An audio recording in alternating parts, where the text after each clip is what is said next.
Are you looking for inspiration on a daily basis? Then check out Deal to Heal Teas. Without inspirational teas, you're sure to find something to inspire you. That's dealtohealteas.com. Put some inspiration in your situation. Wear inspirational tea and be inspired all day. Let's go to dealtohealteas.com. Again, that's dealtohealteas.com.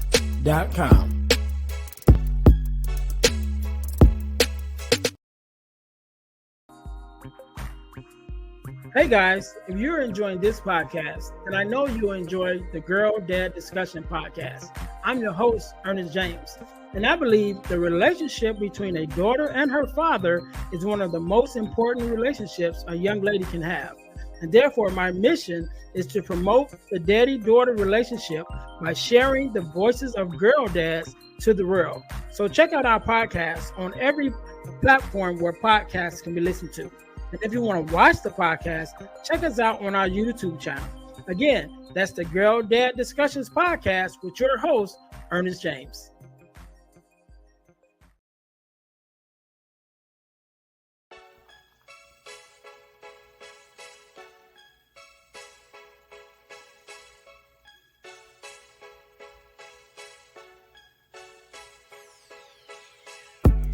Welcome to Deal to Heal with E. James podcast. On this podcast, my guest and I will discuss topics and ways to help us to heal in every area of our lives. I believe that everyone can live a life that is happy, healthy, and whole. So I'm on a mission to help people to deal, heal, and fulfill. Deal with your problem, heal from the pain, and fulfill your purpose. Thanks for tuning in. Let's get to it.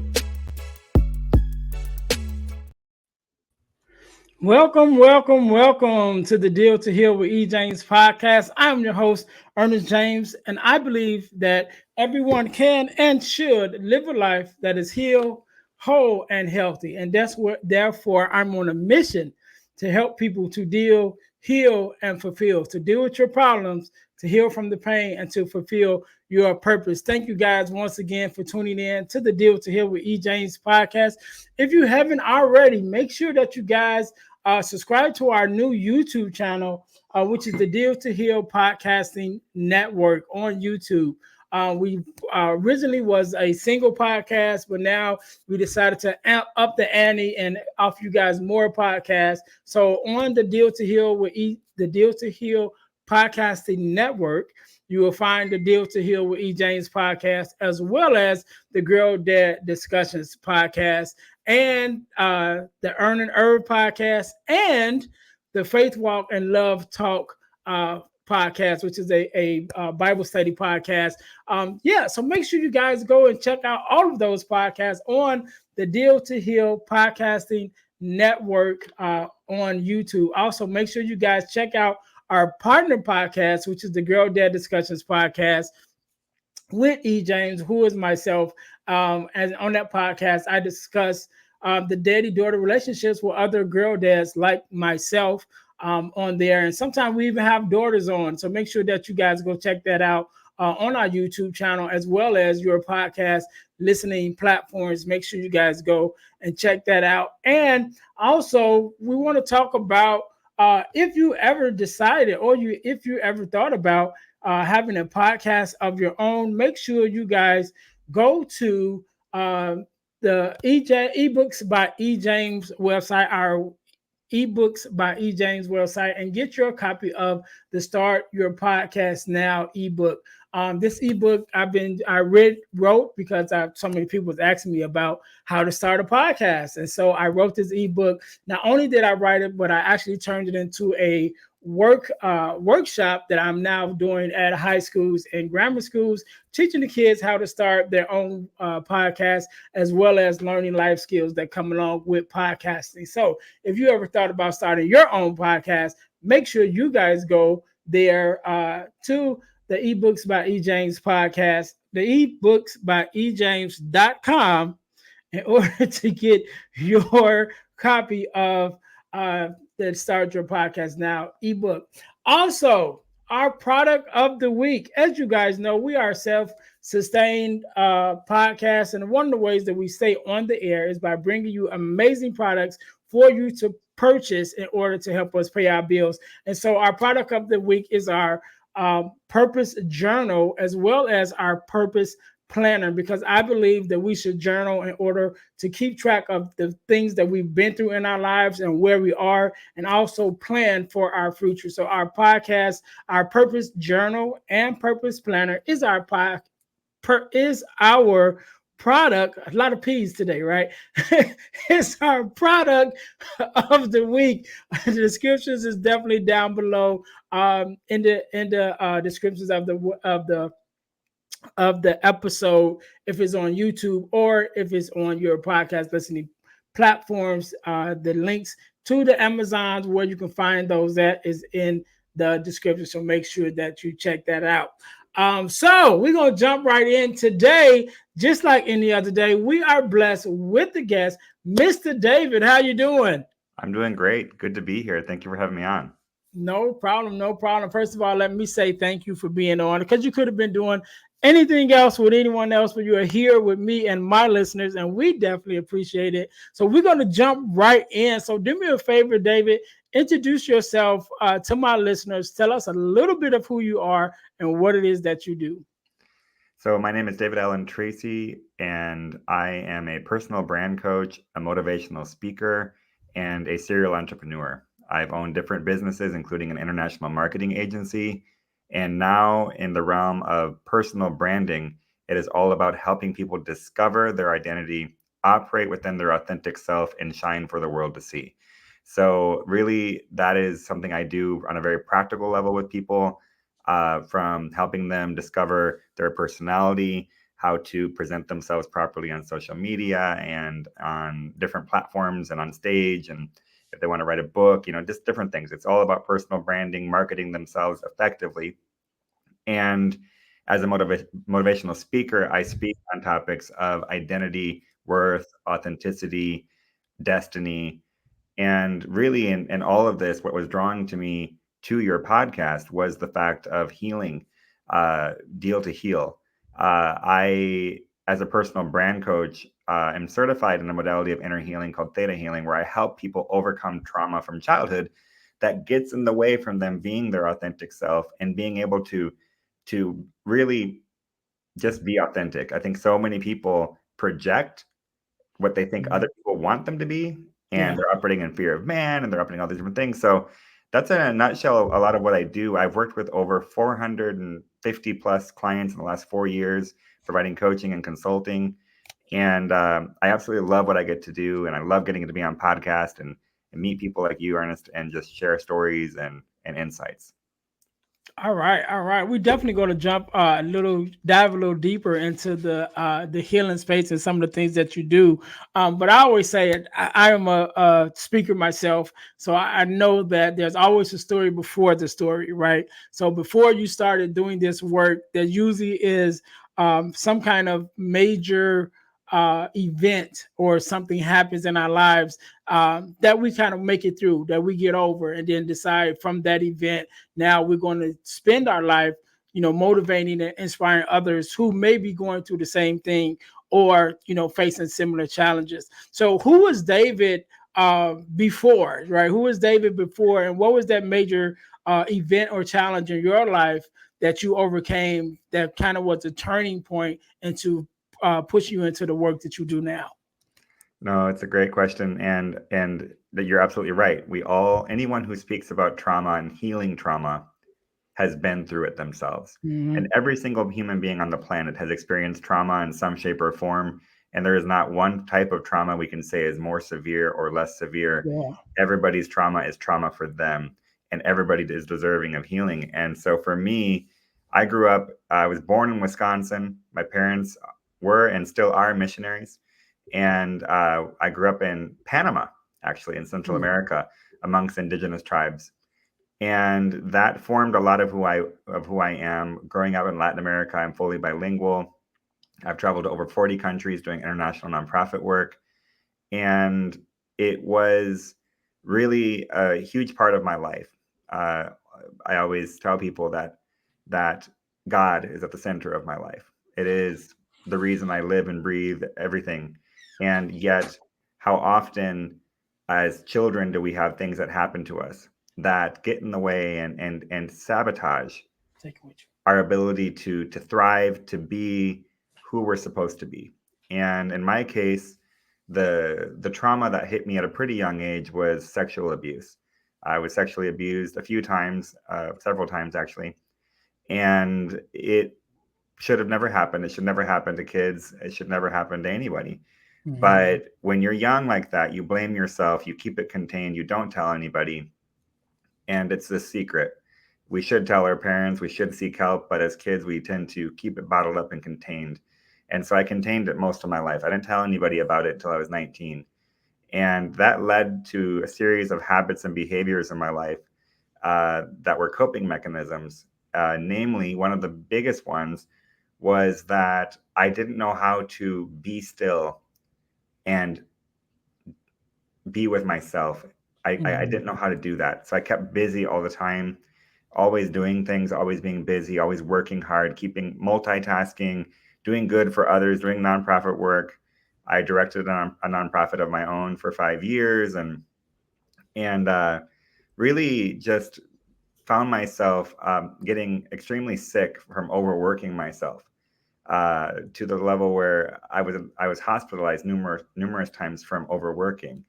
I actually got sick with cancer when I was 14, went through chemotherapy, was really sick for several years in my adolescence.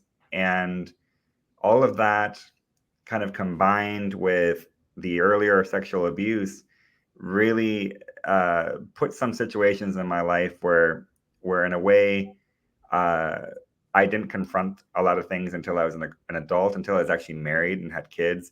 And even then I kept stuffing it down. I know you're a girl dad. I have 4 daughters, and All so right. I only have 4 daughters, so no boys. So I'm all about that. And but I was in full time nonprofit work and ministry, and then I ended up having cancer again when I was 30. So it's the second time at this point I've had cancer, unrelated to the first one, and this time it was more severe in the sense of that I had children. I was married. I have responsibilities, people to Yeah. care for, and I don't want to leave my wife a widow and my kids orphaned from me. And so I remember being in the shower and crying out to God, like, help me. What am I going to do here? How am I going to overcome this? And I had a very distinct sense that God was speaking to me, do not accept this. This is not my will for you. Don't accept this. And I was like, okay. I wasn't ready to hear that. And so I didn't. And I got people all around the world praying for me. And that's a long story. And that's not the main point of this podcast episode today. But I will say that I had a miraculous healing. That was proven at Mayo Clinic that I had cancer. And then I was miraculously healed from the malignant cancer. They said it's gone. Like, we don't know what happened. We don't know how to explain it. Like, you had it, now you don't. So that was really significant for me, to which I was very thankful for. But in that situation, I had this transition happen to where I was like, all right, I have this new lease on life. Now what? And so I had these business ideas that I've had for many years that I wanted to do to make a difference in the world. But I started my businesses out, and I still carried a lot of that trauma from childhood. And I worked myself, and I worked myself, and I worked myself, and I worked, and I worked, and I worked, and I worked. And eventually, I just had the same patterns happening and started getting sick. My body started shutting down. My nervous system started shutting down, and I didn't know what to do anymore. And I met a client of mine who really was an amazing thing to happen, because I help all these clients from numerous industries, but this person specifically helped people overcome trauma. And that's what she was all about. And so as I was doing marketing for her and coming alongside of her, I began to learn and glean from some of the stuff she was doing. And she began to work with me. Next thing you know, she's doing inner healing sessions with me, and I was starting to experience incredible breakthroughs for the first time in my life in certain areas where I wasn't experiencing breakthroughs, and from from the childhood trauma and entire patterns were being broken in my life that I was carrying into my current days. I was like, I'm over that thread has been pulled now. To the level to where I was like, I want to incorporate this into my work. So at that point, after doing that for about 6 months, I transitioned my marketing agency over some time, took about 2 years, where we were only a digital marketing agency, to where I became a personal brand coach. And then I became a certified theta healer practitioner. So I could incorporate helping people market themselves while also going introspective and saying, let's talk about that trauma, that fear of man, the whatever it is that they're dealing with, so that they can be more effective. Because if people are carrying trauma, which so many of us do, and we're not healing it, it gets in the way of everything else. It's so hard. We might be fine for a few days, but then we're triggered and it gets in the way. So it had to be an element of what I include. So on my website, a lot of people kind of see the Swiss Army knife I have on there. And I say that depending on the tool that we need today, do we need to go personal? Do we need to talk about healing? Do we need to go onto your marketing? Do we need to talk about, public relations? Whatever it is, we're going to pull out that tool today. But almost all of my clients, we go there. We go to that personal level, and it doesn't have to be long term. Sometimes it's only a few sessions that we'll have, 1 to 4 sessions to start with, and then we get into the practical. But I can say that so many people have seen breakthrough. So many people. I've had clients who come to me and they think they're going to go this direction, but after getting healed from trauma, they suddenly go, why was I going that route? That was a pattern of trauma. I'm going this route now. Or they're like the backup singer and never thinking they could be the lead singer. And all of a sudden, after dealing with trauma, they're like, I'm ready to be the lead singer now, or whatever the situation is. So that is really what I'm all about. And, people don't like talking about trauma a lot unless you've been through it and been healed from it. Then you're like, I love talking about it. Let's go there, right? You have a whole podcast about this. So it's like, I'm all about it. And it gets to the point where it's almost like I look forward to the next way I'll be healed, the next level I'll be healed, and navigating people through that as well, where they get to see the breakthroughs. Yeah, I love that. I love that, David, because it kind of makes me think about, it's like the question of who heals the healer. You know what I mean? And especially as speakers, generally we're the one that everyone comes to. With the issues, whatever problems that they have, we're the ones that they come to for some kind of solution. But then it's like, okay, so where do we go? You know what I mean? And so I love that you even do that work with your clients, or whoever you do it with, because I definitely think as speakers, that's definitely something that we could use too, because again, we're pouring out constantly and constantly trying to find the solutions to everyone else's problems, to help them work through their problems. And sometimes we don't get to work through, some of the things that we're dealing with, or like you said, we get so busy where we're pushing it aside. And there's this example that I usually give. I don't think I've ever given it here, but when I used to do my talks with the fatherless daughters, which is kind of how I started this whole thing. Long story. Anyway, so I used to work with fatherless daughters, and I would tell them that the issues that they have, I don't like to call them daddy issues, but the issues that they're dealing with is kind of like a glass. If you have a glass and you pour cooking oil, just a little bit of cooking oil on the bottom of it, and that's your trauma. And then you take another glass of water, and this will be your water. Your water will be your life. That will be your happiness. That will be everything that comes with, what makes you happy, what gives you joy. And you start pouring it in that same cup. For a while, as you're filling up with your happiness, it seems like it's happiness all over. But sooner or later, that oil is going to rise to the top. You know what I mean? And so once it hits the top, those oils will represent the issues. Once it reaches the top, now you got to deal with it, or else it's going to start to destroy everything else that's under it, which is everything that makes you happy. So your family, your relationships, your job, your personal worth.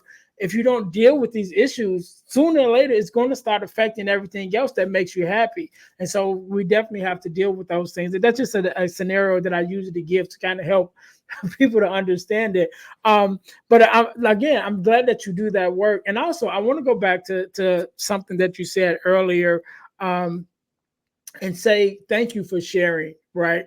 And that's the part of being abused, right? Being sexually abused, because I know as men, that's something that we hold up. Generally, people in general hold it in, right? Even the ladies hold it in. But as men, we really hold it in. It's like, okay, we can't tell anybody. And I love having the conversations with people like yourself, where it's like, hey, I'm going to say it because I know we're dealing with it. And I always say that's why I'm open about my divorce and depression and suicide ideations and everything else that I've dealt with, because I know I'm not the only one. And so I always congratulate, men that come on and are able to stand in that truth and admit that, because it opens up the door for the rest of us. It opens up the door for other men who may have been dealing with the same thing, or even not the same thing, maybe just something else that they're hiding behind, something else that they're scared to stand in that truth about. When we start having the conversations, it just opens up the doors, And so I'm very glad, and I thank you again for, having the bravery to stand up and stand up in that truth and admit it. I want to go back to a little bit about one of the other things that you said, with working with and I said I'm going to try to pronounce it right, but working in the area of healing that you work with.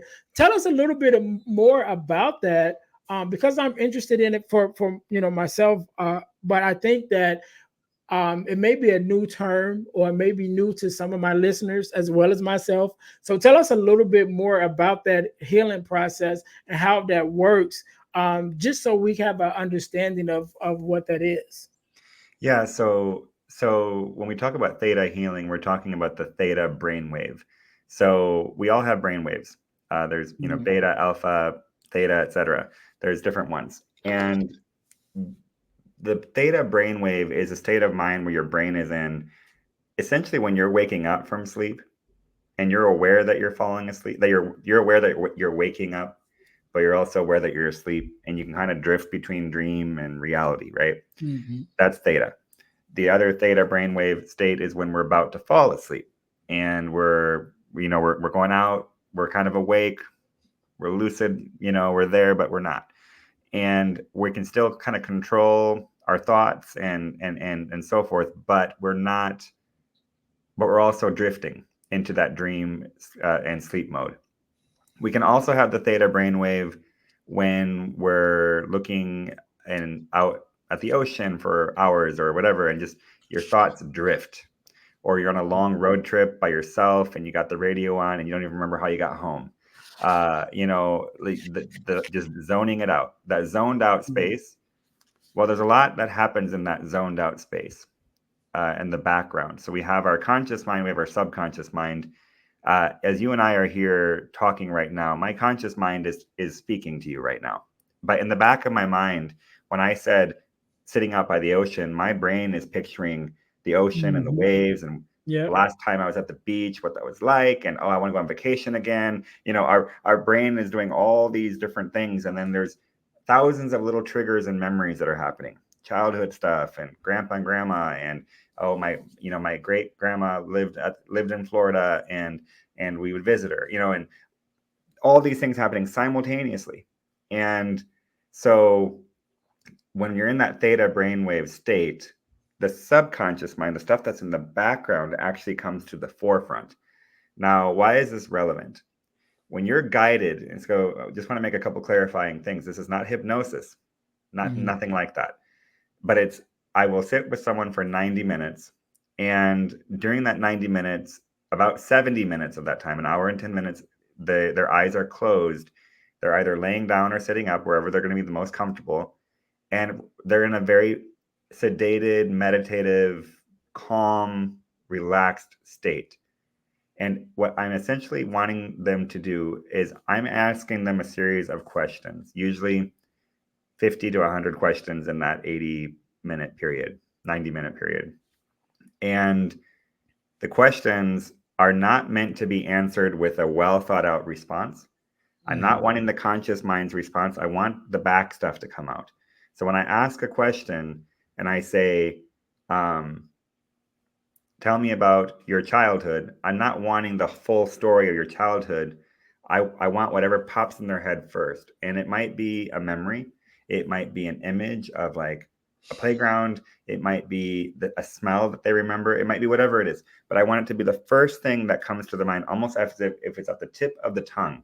And it doesn't matter if it makes no sense. It doesn't matter if it's irrelevant to them. It could be a cartoon. It could be anything, a song. Where it's really going ping pong, back and forth, back and forth, back and forth. So I'm asking questions, they're answering while remaining in that state. And what happens is when we let go of the steering wheel, right, per se, we let go of the conscious mind, we let go of the steering wheel of control. So when it comes to the reason that's relevant is that whenever there's trauma, we enter into a cycle of shame, fear, and control. The trauma triggers shame. The first thing we do when we feel ashamed is we want to hide because we don't ever want to feel that way again. We cover ourselves up by controlling in some shape or form, usually in the form of a coping mechanism, denial, inferiority, superiority, you name it. But there's different ways we do that. So what happens is when we want to talk about trauma, it's always that controlling mechanism, the conscious mind that gets in the way. Whereas the subconscious mind remembers all of it. I don't remember a lot of the details about the first time I was sexually abused. I remember the later ones. The first time I don't remember. Why? Because I stuffed it away early on. I did not want to remember it. I didn't want to think about it. I found a coping mechanism to not remember the details. It was too painful. So what happens is when we go into that theta brainwave state, and as I'm asking questions, I'm asking questions, and we've kind of followed the cookie crumbs, essentially, the breadcrumbs, until we can get to the source. And when we find the source, usually it's the earliest memory. The idea is if we can pull the thread or change that pattern, then all the other patterns will change as a consequence of that. Usually, there will be some imagery that will be worked in as well. In the memory, sometimes I've had situations where people, especially if there's a predator involved or something that was very severe or abusive, physical, verbal, whatever it would be, to go back to that memory can be very, very complicated. So I'll sometimes be asked, like, okay, is there someone in your childhood that you trust beyond measure, that you knew you were safe with, that you always knew that you would never come to harm if they were with you, and that you felt protected? And they'll say whoever that is. And all right, I want you to picture that person with you right now. They're standing with you. They're holding your hand. They're not going to leave you alone. Now I want you to go, and there's this visual guidance, and then there will be different type of symbolism. And this takes time. It's hard to explain because it's very different with each person, but it's highly visual because when you're in that theta brainwave state, the visual component is very real. Yeah. And so we're able to essentially shift things and create patterns and replace memories with we're not changing the memory. No, it happened, but we're adding components into it that serve as markers for what is true. Because oftentimes when we have trauma, we tend to adopt a belief system that is a false or counterfeit reality of what is true. And that becomes a belief that we believe in, and it becomes a behavior. And so if we can change wherever the lie is and replace it with a truth, then the behaviors will change. So you're triggered, something happens. So if it's verbal abuse, as an example, someone in your boss kind of has a bad day and yells at you, and it triggers you badly because maybe your dad was verbally abusive. But you suddenly, because of the theta healing work, it doesn't phase you as much because you were healed from that. And also you have this tool now in your toolbox that you can bring up. Now, that's a lot of the technical side of it. There's a spiritual side to it as well. And depending on the person, I'm someone who, I love God. I believe in God. So, I will interweave prayer into it and, and all the things depending on the person's comfort level. But it really is individually, it is individual case by case. And what I love about it is that it is such a creative process. When we heal with people, when people get healed from trauma, it can be so creative because the brain is creative. We are created to be creative. And yet trauma keeps us trapped. And so when we start to get unleashed from trauma, we can actually begin to be creative again, to be as we were created to be, and operate in a totally different way. And so oftentimes as we're pulling threads and we're changing, it's like the brain just opens up more and more and more, and it becomes really fun for my clients. They actually really enjoy coming to the sessions. It's not traumatic anymore. So that's a little bit of it. It's not talk therapy. It's a guided meditation is the best way I can probably put it. So yeah, and I love it because even as you're explaining it, like my mind is like going through the process as you're just explaining it. And it's even like you mentioned about the water, and the first thing I thought about was the beach, right? Because you're like in the back of your head. I was at the beach earlier today, so that was the first thing that came, is like, the beach and everything. So yeah, I definitely I can imagine and connect with it, even in your explaining it. So I'm sure with someone that's going through the whole thing, it'd just be amazing. Even though I want to say this, because you mentioned a lot about childhood trauma, and I really think that there's a part of it that affects us.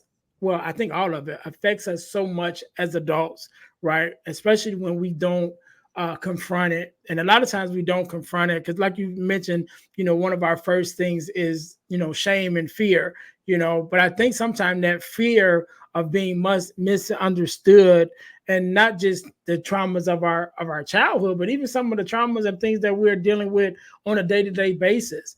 And so when you're talking to someone who's kind of having a problem with fear, what are some of the things you may even talk to them about or work with them about to kind of overcoming, your own fears that you're dealing with? Because I think fear is like one of the biggest weapons that life uses against us.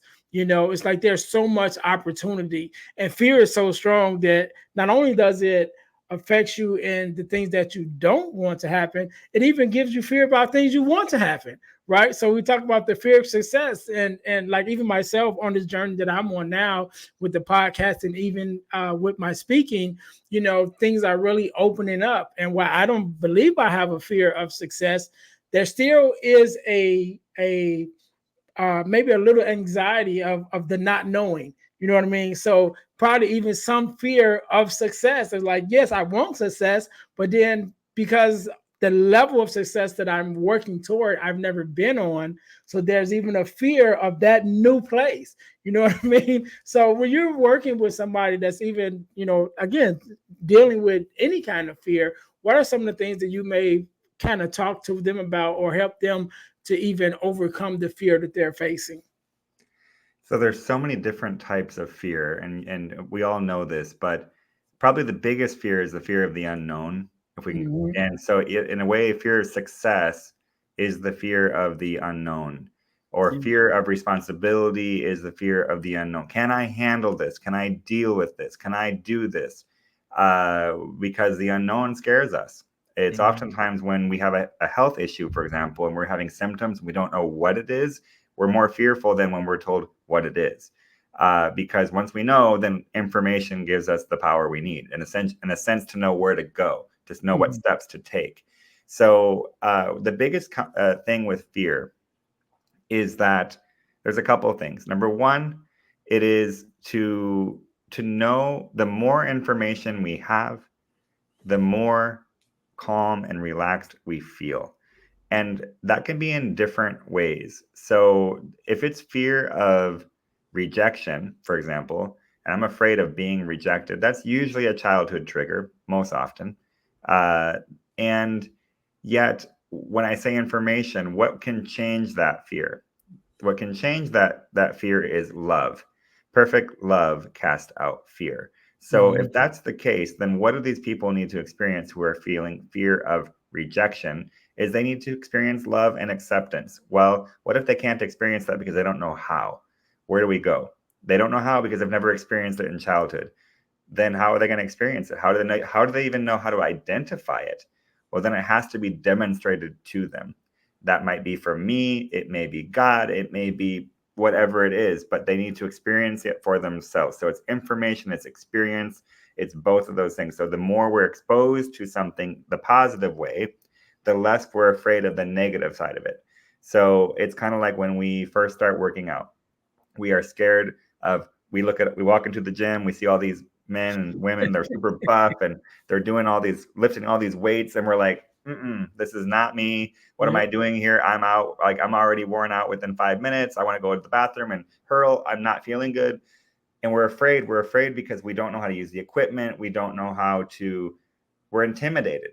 But then we hire a coach, and that coach comes in, or we have a friend who's nice to us, and they say, all right, let me take baby steps with you. Here, this is how we use this equipment. And they're with us. They're walking alongside of us in a way. They're showing us love. Okay. They're showing us relationship, and they're guiding us in. And you know what, bit by bit, we start doing the nickels and the dimes and the quarters, and we start to, the more weights, and next thing you know, we're starting to get the body that some of these other ones that intimidated us had, and we're not afraid anymore. We're not afraid, we're not intimidated by it anymore. So every time we're encountered with something new, every time we face a new challenge, whether that be getting married or having children, or they're going to graduate, you're going to be empty nester, or a new career or new degree track, or a new hobby you're going to try, there's always a component of fear, which is the unknown. So how do we remedy it? Get information, learn as much as you can. The more information you have, that's power. Secondly, find people who can mentor you, walk alongside of you, guide you in it so you aren't afraid. And thirdly, if it's a severe enough fear that's getting in the way and it's unsubstantiated, it may be rooted in trauma from an early childhood trauma.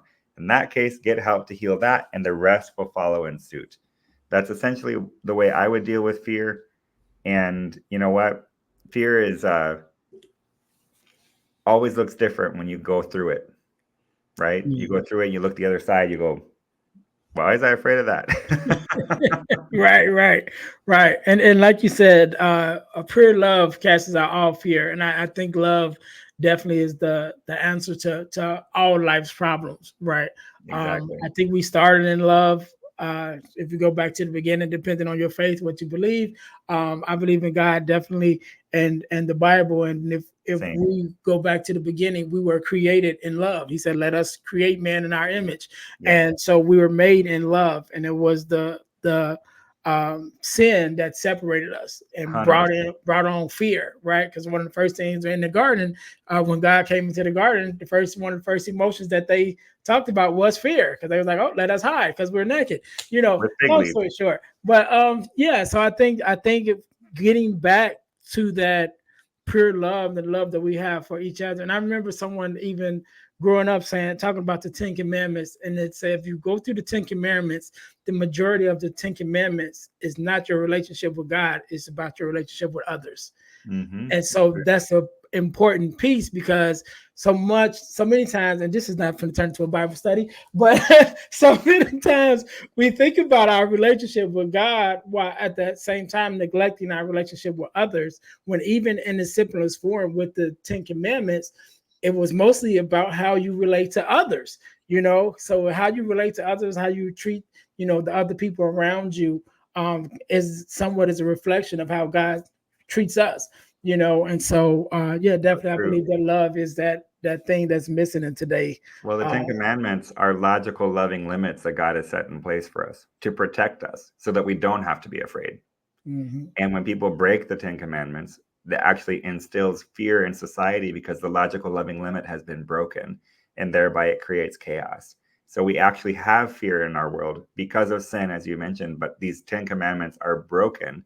Thereby, the logical, loving limit that God put in place for our well-being and protection is now severed, and thereby fear goes everywhere. Yeah, definitely agree. Definitely agree. So before we get out of here, Dave, I got one more thing. I know that as a speaker, you talk to um, people and motivation and everything as well as myself. But one of the things I know that you speak about is not only dealing with the things of your past, but how do you live a life where you're leaving a mark on the people that you come in contact with, right? Leaving a mark, making an impact on your social circles, impact on your loved ones, your family, and those people that's within your reach, right? And then even sometimes when we talk about podcasting and social media nowadays, even people that you'll never see, you know what I mean? When we're doing these podcasts and putting out these messages, you know, we're touching people that we may never meet. You know what I mean? Some people that we may never actually come in contact with. So when we're talking about, becoming or creating that life that just leaves a remarkable imprint on the loved ones and those that we come in contact with, I think that is an amazing thing. So I want you to leave us with just talk a little bit about that, not only in leaving a mark in your social circles, but even leaving a mark in the workplace, in the industry, and where you work and where you live. So when you're talking to others, about that, just the leaving a life legacy. What are some of the things that you kind of uh, uh, encourage them to work out in their lives so that they can do that? Well, every single human being is created in God's image and likeness, as you well said earlier. But not everybody knows that. And not everybody wants to think about that, because with that comes this sense of, if you know that you're created in God's image and likeness, then why were you created? There was a purpose. Every single person has a purpose on this earth. So many people don't discover what that purpose is. And we tend to waste time, a lot of time, on things that don't matter or that are irrelevant, or we miss the mark. And so many people float. They float through and they do this and they do the other, and they go home and they watch TV and they just sit and they lounge, and nothing wrong with that per se, but we were meant to live a life of legacy and purpose. I think generations before us had more of this mindset, but nowadays, with the buffet society that we live in, where everything is within reach, everything's at my fingertips that I want to distract me today, from the apps on my phone to the TV in front of me to the things I can buy, and the sheer variety of restaurants I can eat at. Entertainment is king to distract me from living my purpose-driven life. And so it's also the number one coping mechanism for trauma, by the way, that most people don't want to deal with trauma, then distract yourself, right? So, but how many of us don't count our days? That we really, really don't have that many days to live on this earth. I think if I live to be 95, I'll have lived, over 34,675 days. That's it. I've only lived about 13,500 days so far of my life. Each day counts. And if we were to think about this today, whatever age you are, and if you're watching, you're listening, I want you to go on Google and put what year it would be if you died at age 95. Okay, if you died at age 95, what year would it be for you? I think for me it was year 2081. And we think about that. No one wants to think about that, right? Because we don't want to think about dying or getting old. But if we don't think that way, we're going to waste time. We Yeah. have a short window in this earth, in this life. I'm not talking eternity. I'm talking this world, this life, to do what we were created to do. And everything around us distracts us from being mission true to that, to accomplishing that goal. And that goal is to know God. That goal is to then live as God has equipped you to be, and to be in every way, to love your neighbor, to love God, to love your neighbor. It's going to look different for each person, because how God has equipped you is completely different. The tools and the skill sets you have are completely different from someone else. There is no one else like you, Ernest, in the whole world, and no one ever has been like you. No one ever will be like you. You are unique. So there are unique facets to who you are, that if you hold back, if you allow trauma or anything else to hold back, then there's some wasted potential there, and you're not doing that. I'm not saying that. I'm just saying that in a general sense. But everybody, that's my main thing. Now, I will be in different stages. It ultimately comes down to, I have 6 keynotes I give, and one is called The Art of Personal Branding. The other is Embracing Your Authentic Self. I have one about turning traumas into triumphs, and a few others along those lines. And basically, all of it's interconnected. It's about identity, knowing yourself, going upward, inward, then outward. That's the order it has to be, always upward, inward, outward. We are not going to find the answers within. Sorry, we're not going to find the answers externally. It has to go upward first, then we go inward, then we go externally. And so if we do that, man, the potential that we have is unlimited. We can accomplish so much. And so that's really, at the end of the day, what I speak about. It is about motivating people to discover who they are, to shed light on who they are, so that they can shine for the world. I love it. I love it. David, I wanna first of all thank you for coming on. Definitely enjoyed this conversation. I want you to leave us with a word of advice, word of inspiration, or something like that. However you feel to end this with, and also to share your social media handles and where we can find you for my listeners in case they want to work with you and learn more about you, first of all, and also maybe work with you to even become to heal some of that inner healing that they need. I'll give you a couple of seconds to think about that. For my listeners, thank you guys once again for tuning in to the Deal to Heal with E. James podcast. Make sure that you guys are checking us out at our websites, right? We want to make sure you guys check out our ebook website, which is ebooksbyejames.com. On their website, you can find several of the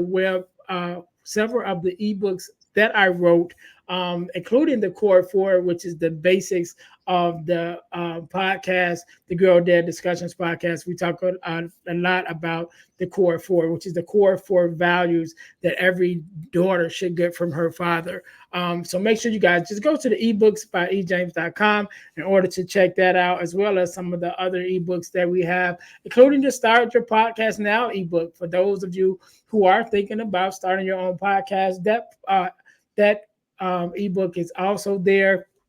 Also, make sure you check us out at our Deal to Heal tees. Our Deal to Heal tees is our inspirational t-shirt line. Put some inspiration in your situation. Wear an inspirational tee and be inspired all day. That is our tagline, as well as not only as our inspirational tees there, but there also are our podcast merch, and that includes our t-shirts with our logo from the Deal to Heal with E. James podcast, as well as the Girl Dad Discussions podcast also there. And we talked about the other ebooks. Last but not least, I've been blessed to be a part of an organization called the Forgiveness Mission. And what we do, we have free virtual workshops every other month. We used to do them every quarter, but now we started to do them every other month, should I say. And we talk about everything surrounding forgiveness, what it means to forgive, what it means to who it forgives, what forgiveness is for, and just everything around forgiveness. And it's a free virtual workshop. It don't cost you anything. And you can sign up to be able to take it online or on your phone or on your laptop, on the go, wherever you are. Again, it's every other month, completely free. So go to forgivenessmission.com in order to sign up for that, or just go to Eventbrite to register for the forgiveness workshop held by the Forgiveness Mission. So make sure you guys go and check that out. So David, again, I want to thank you so very much for being my guest and sharing your story and your expertise. I really appreciate it. I want you to have the last word, so the floor is yours. Thank you. Well, I would say that the last word I'll say is, if you can't answer the following questions: who are you? Number one, who are you? What is your purpose? And what are you going to leave behind? Then those are 3 very big pillars that you need to know, or else you're going to be deviating majorly in life. You're not going to be on the path you need to be. It's so important to know those 3. And if you're confused or you're wondering, I don't know, any of that stuff, and you need some coaching, I'm happy to have an initial consultation with you for free. So the first 30 minutes is free, and then we can go into a package. I'm really easy to work with. Love to meet you. 30 minutes, no commitment, no strings attached call. My website is davidallentracy.com. My Instagram is davidallentracy.com, and everything else that I'm on is David Allen Tracy. So, just check me out and don't be shy. And I'd love to meet you. So yeah, thank you, Ernest. All right, no problem. To my listeners, thank you guys once again for tuning in to the Deal to Heal with E. James podcast, where our mission is to help people to deal, heal, and fulfill, to deal with your problems, to heal from the pain, and to fulfill your purpose. So until next time, you guys be blessed. Thanks for listening to the Deal to Heal with E. James podcast. Remember to listen, like, subscribe, and share. This episode has been brought to you by Deal to Heal Teas. Put some inspiration in your situation. Wear an inspirational tea and be inspired all day. Let's go to dealtohealteas.myshopify.com. Remember, our mission is to help you to deal, heal, and fulfill. Deal with your problem, heal from the pain, and fulfill your purpose. Thanks for listening.